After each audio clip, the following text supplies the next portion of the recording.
el primer estado de alarma en marzo, el Gobierno puso en pausa los desahucios y los alzamientos en España. En verano, algunos de los casos que estaban en marcha antes de la pandemia volvieron a reactivarse judicialmente. La legislación pretendía proteger a quienes se han visto en una situación vulnerable debido a la crisis de la COVID-19, pero ¿lo ha conseguido? ¿Es suficiente? ¿El escudo social del que se hablaba para proteger a las familias está cumpliendo su función? Para hablar de todo esto tenemos hoy aquí a Concha Cano, de la Coordinadora de Vivienda de Aragón. Concha, buenos días. Hola, muy buenos días. Hace unos días desde la Coordinadora hablabais de un calendario de la vergüenza. Yo quiero que nos explique qué significa eso, qué es ese calendario. El calendario de la vergüenza era una exposición al público de la cantidad de desahucios que se van a practicar y lo hicimos en los meses de octubre y noviembre, pues para que la gente viera y para que sobre todo las instituciones se dieran cuenta de la cantidad de gente que se va a quedar en la calle, que no tiene ninguna alternativa habitacional durante todo este tiempo. También tengo que decir que ese calendario que lo sacamos el 16 de octubre se ha ampliado porque cada día vienen más casos. Concha, ¿de cuántos casos estamos hablando en Aragón? Es que no sabemos exactamente los casos porque como nos tenemos que regir por el Consejo General del Poder Judicial, tenemos solamente los datos del primero y del segundo trimestre. Y entonces este último trimestre, todo lo que ha pasado desde el verano hasta ahora no los tenemos. Pero estamos hablando de muchos casos, o sea, de un crecimiento exponencial en los casos que había antes de... Porque claro, se han acumulado todos, ya lo hablaremos, se han acumulado todos en este espacio de tiempo y están saliendo muy rápidamente. Ahora entraremos un poco a hablar de esos casos, pero hablábamos de esa pausa en los desahucios. ¿Ha servido realmente? Porque se han reactivado algunos casos que ya venían estando en marcha, se pide una moratoria. ¿Esa pausa ha servido o es retrasar el problema? A ver, es que una de las cosas que hay que tener muy claro es que esta pausa no ha sido una moratoria, no ha habido ningún decreto, ninguna ley, no ha habido nada que paralizara los desahucios. Lo que en realidad se paralizó fue la justicia y al paralizarse la justicia se han suspendido los plazos procesales. Entonces, durante todo este tiempo de pandemia, durante el tiempo que estuvimos en el confinamiento, no hubo desahucios, pero no los hubo por eso, simplemente. Para dar un dato así muy... la justicia se volvió a activar el día 4 de junio y desde el 4 al 30 de junio, que si contamos hay unos 17 o 18 días hábiles, hubo en España 1.383 casos, me parece, y en Aragón 49, creo que 49, la mayor parte evidentemente en Zaragoza.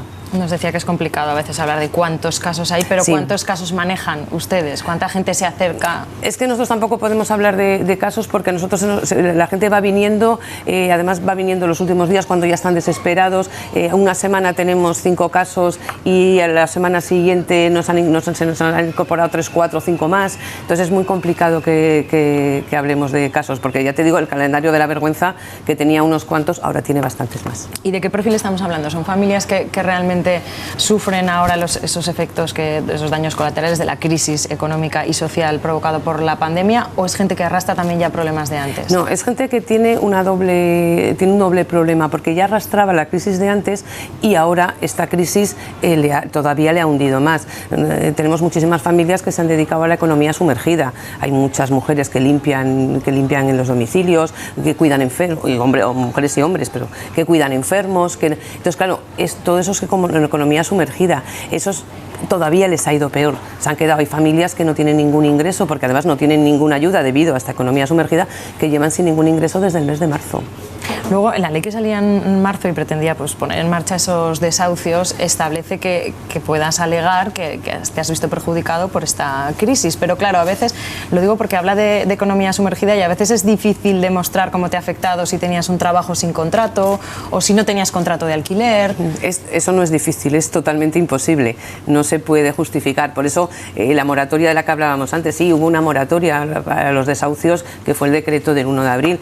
Pero claro, es para la gente que está afectada por algún problema del COVID, por alguien que ha entrado en un ERTE, que se ha quedado sin trabajo, por alguna cosa de esa. Pero este tipo de perfiles es totalmente imposible que puedan demostrar y sin embargo lo están sufriendo todavía con mucha más crudeza. Están viendo mucha gente que venga, pues que no ha cobrado el ERTE, que se ha afectado por los retrasos del ERTE, por el retraso del cobro del ingreso mínimo vital. Sí, bueno, el ingreso mínimo vital ya sabemos que tampoco está siendo muy efectivo. De momento creo que lo cobra un 1%, un 1,5% de la población. Entonces, a la mayor parte de las familias que vienen a nosotros, también es verdad que siguen cobrando la mayor parte de ellas el IAI, aunque también esta nueva gente que ha tenido problemas, que se dedicaba a la economía sumergida, ni siquiera ha podido pedir el IAI, porque se lo han bloqueado antes de poder pedir el IMV. O sea, es que las circunstancias son muchas y además están siendo muy duras. Hay casos muy duros. Hemos oído hablar estos días, hemos hablado también en este programa, porque ha saltado a la palestra el tema de la ocupación. No sé si es diferente el tratamiento ante un desahucio, cuando hay un impago.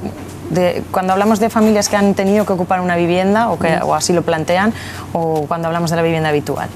¿Diferencias en cuanto a...? A la hora de un poco el arropo que pueden tener por parte de la plataforma y también jurídicamente. No, por parte de la plataforma es exactamente igual. Nosotros luchamos por el derecho a la vivienda y el derecho a la vivienda es en cualquiera de los casos.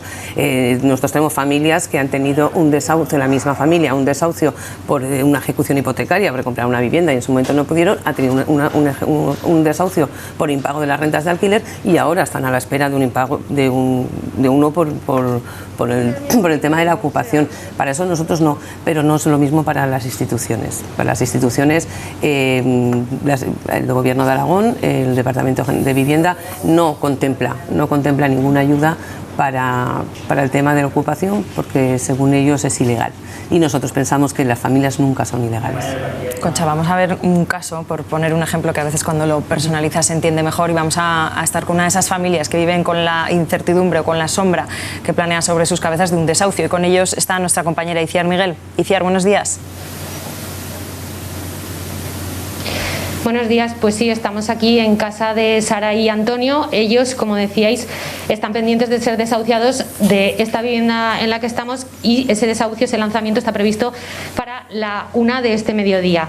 Sara, y buenos días. Lo primero de todo, cuéntanos cómo estáis viviendo esta situación. Muy nerviosos, a la espera de que nos digan algo, y pasan las horas y no hay respuesta, no hay nada, y eso ya a la 1 y no sabemos aún ni lo que hacer, ni dónde ir, no sabemos nada, no nos han dado respuesta de ningún tipo, y esperando. ¿Cómo comenzó toda esta situación? Porque me contabais, vosotros dos sois muy jóvenes y me contabais que nunca antes os habíais visto en una situación semejante. No, mi marido es muy trabajador, gracias a Dios, y nunca llevamos casi 4 años de alquiler, pero por el tema de la pandemia, pues desde febrero, más o menos marzo, pues mi marido fue a ERTE porque es de la hostelería de noche y todo ha ido, no hay trabajo. Está completamente cerrado. Y yo cobro el IAI y me lo bajaron a 237, entonces no podíamos pagar el alquiler porque somos 4 personas con 2 menores, somos 2 y 2 menores, y no podíamos. Entonces me vino la carta hace un mes que nos teníamos que marchar del piso, incluso la dueña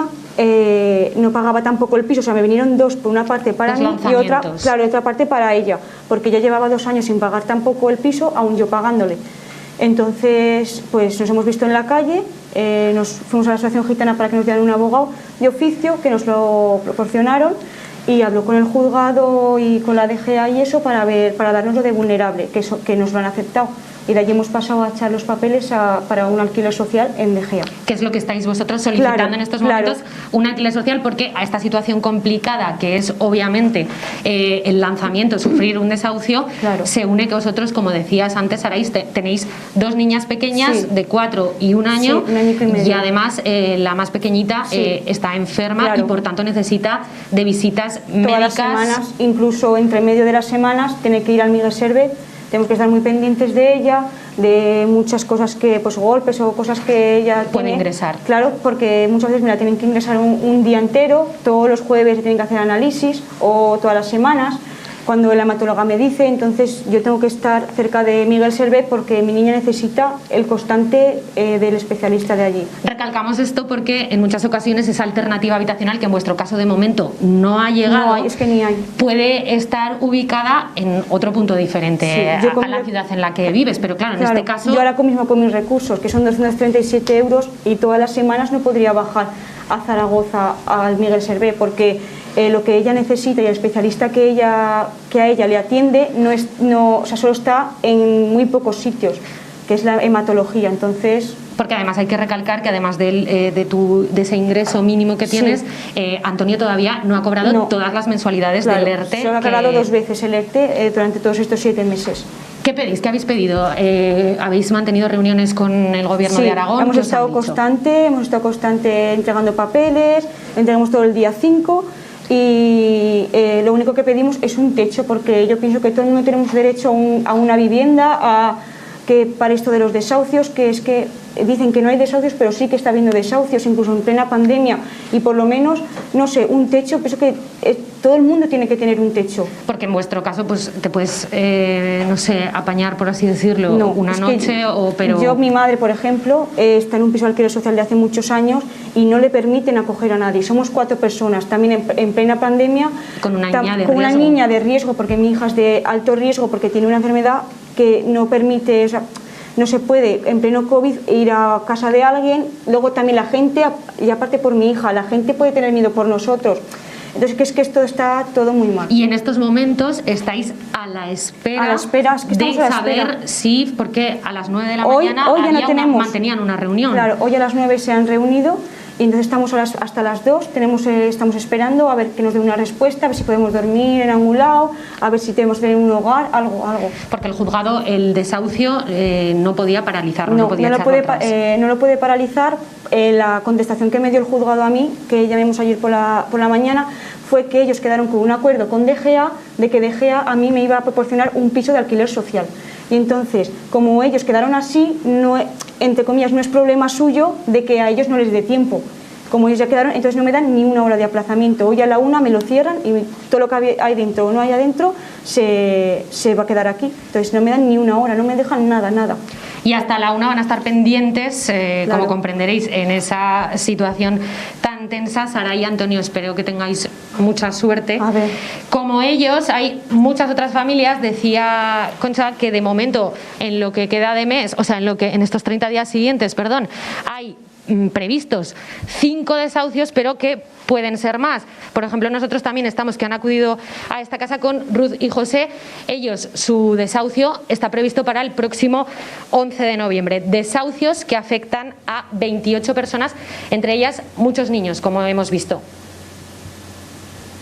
Angustia, yo creo que es la palabra, ¿no? Porque quedan 3 horas para ese desahucio y, por ejemplo, ¿cómo se les apoya? Ellos dicen que han solicitado una vivienda social, ¿es lo que solicita la mayoría? ¿Qué pasa con esas viviendas sociales? Pues esto es la forma de trabajar que tiene últimamente el Departamento de Vivienda del Gobierno de Aragón. Nosotros consideramos que hay un maltrato institucional. No se puede tener a una familia a 3 horas de un desahucio sin saber si va a tener alternativa habitacional o no. En el caso de Ruth en el caso de Sara y de Antonio, les fue valorada la vulnerabilidad el 30 de septiembre. Desde el 30 de septiembre hasta aquí no ha habido, han metido toda la documentación, han hecho todo, y el jueves pasado se dan cuenta de que el carnet de Sarai está caducado y entonces se paraliza el procedimiento, o sea, lo dejan paralizado, no siguen el procedimiento y le piden el nuevo carnet, que es algo que no es, se paraliza. Y ayer no sabía nada, ayer fue un día terrible, llamamos al juzgado, el juzgado, claro, evidentemente dice que no paraliza porque el día 30 esta familia ya tenía la vulnerabilidad y que ahora quedaba todo en manos de DGA. En DGA ayer decían que el nuevo carnet de identidad y un padrón que necesitaban no había subido todavía y que hoy tendrán una vivienda, pero es que hoy no van a poder dormir en esa vivienda, hoy no van a tener una vivienda donde poder hacer un contrato que no está hecho y que además lo hace fuera de Zaragoza. Generalmente DGA ahora no da ninguna vivienda en Zaragoza porque según parece no tienen, entonces no va a poder ser. Hoy se va a tener que ir a alguna casa o algún sitio, 4 personas en plena pandemia, cuando nos están diciendo que no haya reuniones familiares. Entonces, ¿el problema más grave es que hay falta de vivienda social o que el acceso se complica por cosas como la agilidad? Las dos cosas, es que hay falta de vivienda social. España tiene un parque de vivienda social de un 1 o un 2% frente a países europeos que tienen a lo mejor un 20 o un 25%. Y luego, aparte, lo difícil que es el acceso a una de esas y la cantidad de dificultades que te pone. El día que hicimos lo de la lista de la vergüenza, contestó a la prensa, contestó el Gobierno de Aragón, contestó que habían solucionado 17 casos en todo lo que llevamos en el 2020. Pero es que Aragón tiene 309 desahucios en todo lo que llevamos de 2020 y solo 17. Hay algo que falla. Desde la coordinadora de la que usted es coportavoz han enviado una carta al Gobierno de Aragón, quieren reunirse con Javier Lamán y también con Soro. ¿Qué les han pedido? Porque en la carta no solo piden la reunión, sino que piden una serie de medidas. Sí, bueno, nosotros pensamos que hay varias medidas que nada más los consideramos como mínimos para que todo esto se pueda solucionar, como son la expropiación de los pisos vacíos, que es la expropiación de uso, perdón, de los pisos vacíos que están en manos del sector financiero, que hay muchísimos, una moratoria real y efectiva de los desahucios, pero para todas las familias, también una garantía al derecho a la vivienda y por tanto una alternativa habitacional, que es una de las cosas que está fallando, la regulación de alquileres. Si se ha conseguido en Cataluña tal y como está compuesto el Parlamento catalán, creemos que las Cortes Aragonesas podrían asumirlo si hubiera voluntad política. Luego también luchar contra la criminalización que se está haciendo contra las familias en exclusión residencial, de lo que hablábamos antes de la ocupación. Esos son los mínimos de los que queremos hablar con tanto el presidente como el consejero. De momento nos ha respondido el consejero no se debió leer el calendario de la vergüenza porque era para el día 11 y para el día 11 nos ponía la reunión para el día 11 de noviembre. El día 11 de noviembre tenemos 2 desahucios y es posible que 3. Entonces al final se ha cambiado y es el 4 de noviembre. El señor Lambán todavía no ha contestado porque no sé si no le debe importar demasiado el tema de la vivienda. Concha, pues esperamos que os respondan y sobre todo que se pueda encauzar esta situación. Concha Cano, muchas gracias por estar con nosotros y buenos días. Muchísimas gracias a vosotros.